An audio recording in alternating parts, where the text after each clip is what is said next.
Baik, Bu Tati tadi temanya tentang apa yang mau disampaikan Bu Tati? Karakteristik pendidikan agama anak usia dini yang efektif sama egosentris. Oh baik, mungkin saya mulai dari sini aja dulu ya.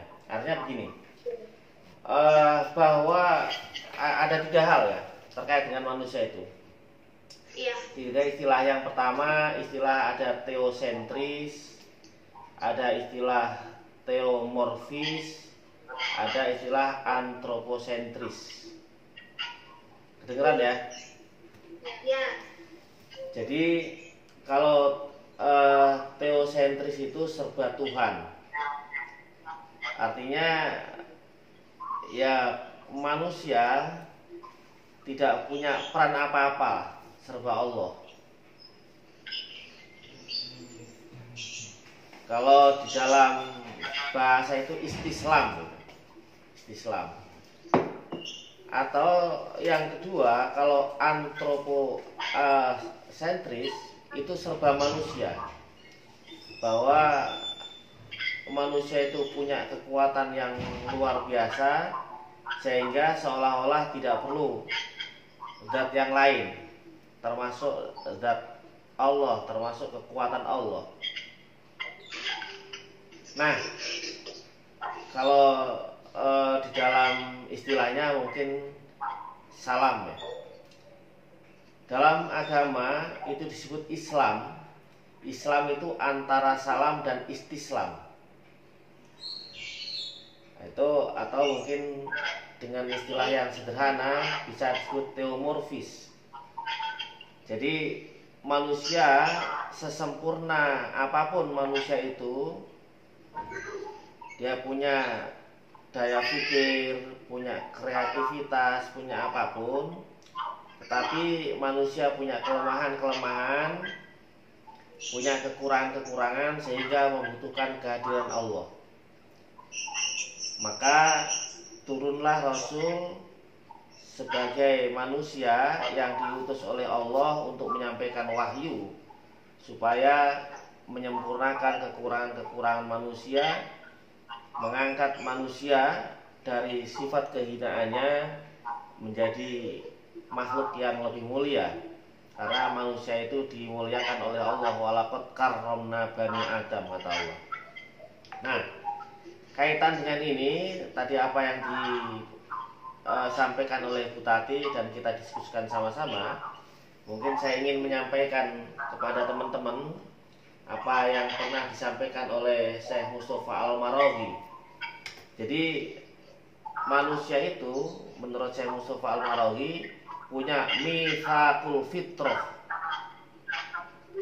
Kok agak menggema ya? Suaranya agak menggema. Menggema nggak? Mendengarnya menggema nggak? Mungkin ada yang feedback, ya. Atau yang lain mungkin hanya mendengarkan saja, mendengar. Sementara nanti kita diskusikan lagi kalau misalnya ada hal yang perlu ditanyakan. Nah, mitsaqul fitrah yang disampaikan oleh Syekh Mustafa Al-Marawi ini, beliau menyampaikan bahwa manusia itu punya perjanjian suci antara dirinya dan Allah. Ini kalau di dalam Al-Quran kan terekam dalam surat Al-A'raf, surat yang ke-7 ayat ke-172 itu ya. Itu ada istilah alastu birabbikum dan seterusnya itu. Nah, maka terkait dengan pembahasan kita pagi ini, tuh manusia punya fitrah keagamaan 5 menurut Syekh Mustafa Al-Marawi ya. Jadi punya 5 fitrah keagamaan. Ini di anak-anak usia dini, barangkali fitrah keagamaan ini perlu dikembangkan, perlu dididik. Maka tadi disampaikan kenapa perlu pendidikan ya. Kalau pendidikan itu kan proses penyempurnaan manusia supaya sempurna kemanusiaannya kan. Pendidikan itu proses pengembangan. Ada 4 hal setidaknya. Kalau teman-teman baca banyak buku itu seringkali 3 hal. 3 hal itu ada kognitif, afektif, psikomotorik. Jadi bagaimana tambahnya pengetahuan, baikan sikap, kemudian keterampilan. Mungkin bisa kita tambahkan satu tentang akidah. Ini yang membedakan Islam dengan pendidikan yang lain. Itu 4 hal ini. Jadi kalau yang lain 3, yang dalam pendidikan Islam itu ada penanaman akidah di situ. Nah, jadi manusia yang ada kecenderungan salah tadi, sesungguhnya dia sudah punya potensi. Potensi ini menjadi hidayah, dan hidayah itu bisa dikembangkan melalui pendidikan. Menurut Syekh Mustafa Al-Maraghi, manusia itu punya 5. Yang pertama ada namanya hidayah ilhami. Kedengaran ya? Hidayah ilhami. Hidayah ilhami ini mungkin bisa dipahami dengan sederhana dengan istilah insting atau naluri. Nah, hidayah ilhami ini dimiliki tidak hanya manusia sesungguhnya, makhluk yang lain seperti hewan juga punya hidayah ilhami. Sehingga makhluk-makhluk itu mungkin bisa memilih mana yang dianggap baik dan tidak baik menurut insting masing-masing. Sama manusia dengan hidayah ilhaminya ini juga bisa memilih mana yang baik dan tidak baik. Nah, tentang hidayah ilhami ini kemudian bisa nggak dididik, dikembangkan. Nah, manusia kemudian diajarkan mana yang kebaikan, mana yang dianggap tidak baik buat dia sebagai manusianya. Yang kedua, ada hidayah hawasi atau panca indera. Nah, hawasi. Hidayah hawasi inilah hidayah yang cenderung peka terhadap rangsangan dari luar ya. Ada cahaya kemudian bisa melihat, ada suara kemudian bisa mendengar gitu. Tapi hidayah ini juga perlu dilatih, dididik supaya bisa membedakan mana yang baik dan mana yang tidak baik. Terkait dengan hidayah hawasi ini mungkin bisa kita temukan kalau di dalam Al-Quran itu dalilnya ada di surat Al-Balad ya. Alam naj'al lahu 'ainain. Ini yang hafal Bu Tati nih, Bu Tati coba. Bu Tati coba Al-Balad. Al-Balad ayat 1 sampai ayat ke-10, Bu.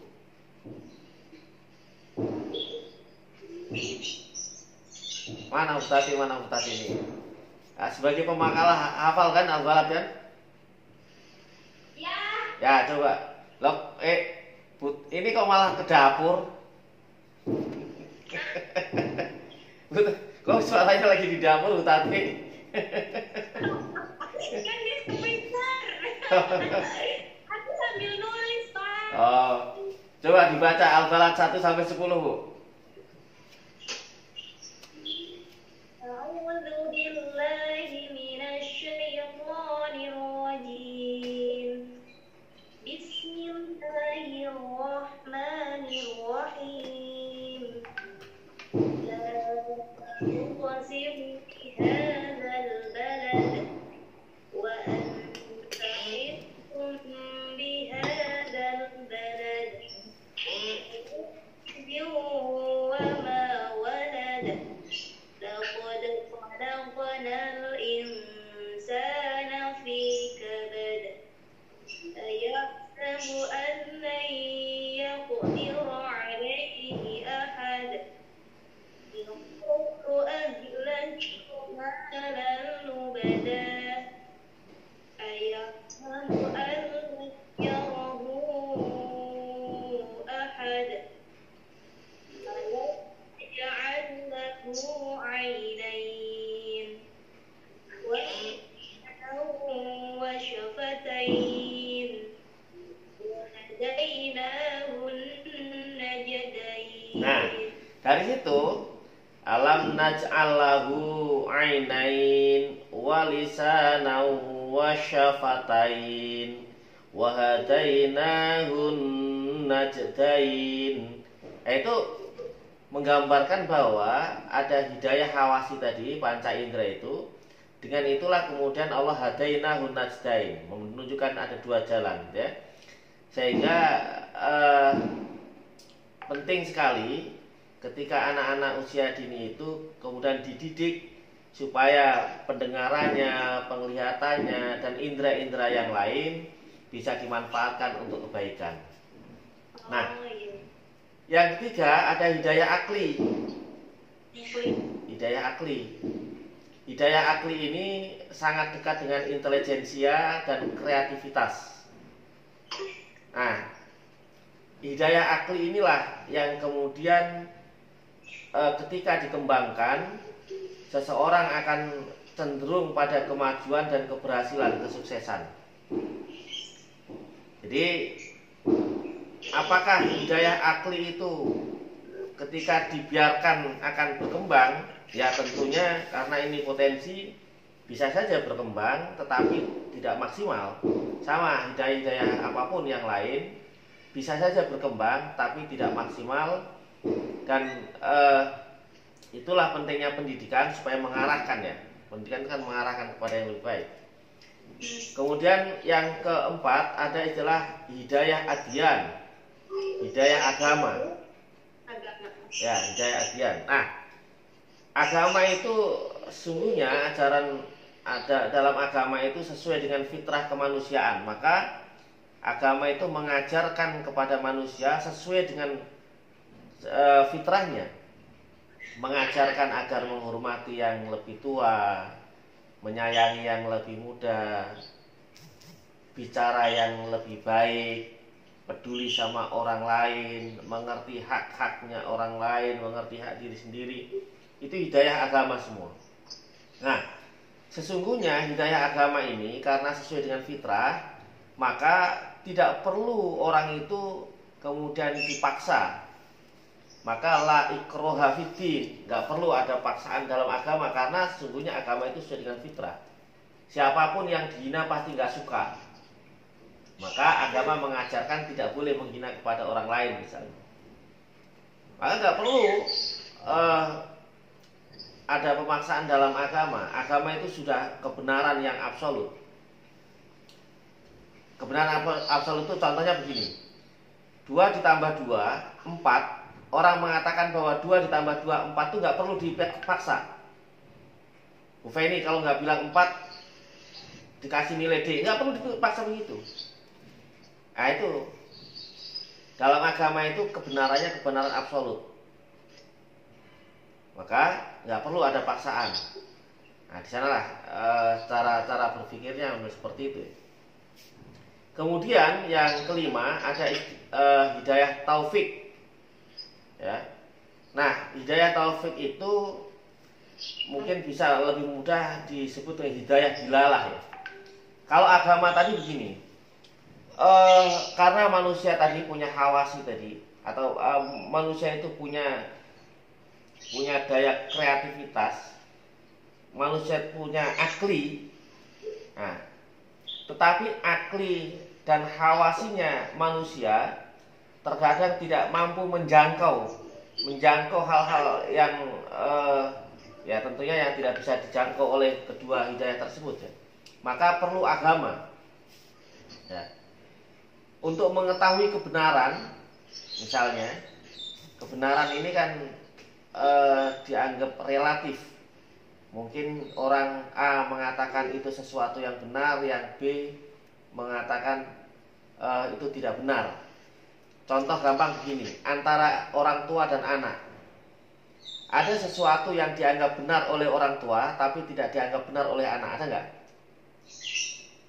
Ada, banyak. Orang tua menganggap benar tapi orang tua melarang anaknya tidak boleh misalnya makan pedes-pedes di pagi hari misalnya. Tapi menurut anak protes, ngapain orang saya pengen sekali misalnya. Dan banyak hal. Nah, itu kenapa bisa berbeda seperti itu? Karena bisa jadi beda pengalaman, beda pengetahuan, beda ilmu, beda bacaan, beda. Nah, perbedaan-perbedaan itu bisa jadi karena ada perbedaan tadi yang disebut hidayah akli atau khawasi misalnya. Maka di atas itu ada hidayah agama.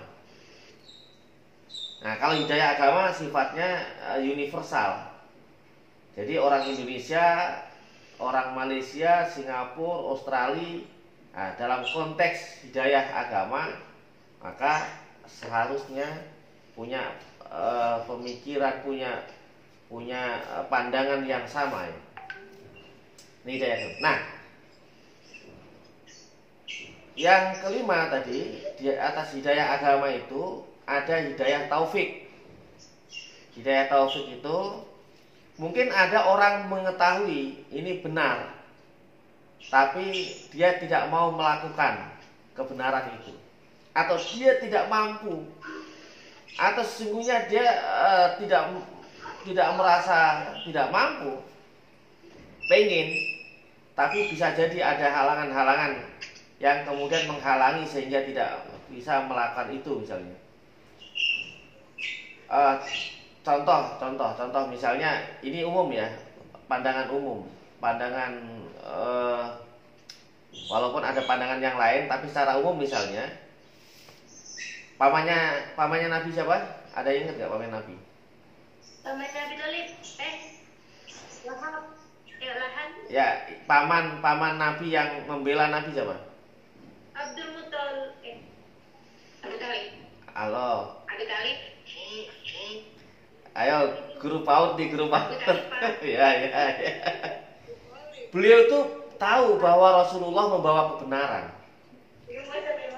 Ya, beliau itu tahu bahwa Rasulullah itu membawa kebenaran, Rasulullah itu benar, agamanya benar. Tapi secara umum, beliau kan kemudian tidak menjadi orang yang beriman kan, secara umum ya, secara umum. Nah, artinya ada hidayah di situ, tapi tidak ada taufik. Nah, jadi hidayah adyan, di atasnya adyan itu tadi taufik tadi. Nah, 5 hidayah inilah. Jadi istilah hidayah taufik itu orang tahu kebenaran, kemudian mengetahui jalan kebenaran itu seperti apa, mengetahui caranya seperti apa, mau mengikuti cara itu dan mampu mengikuti. Taufiknya ke arah sana. Nah, kira-kira itulah yang menjadi pembahasan kita kali ini ya. Ada pertanyaan? Pak, Ya. saya mau tanya. Ya. Saya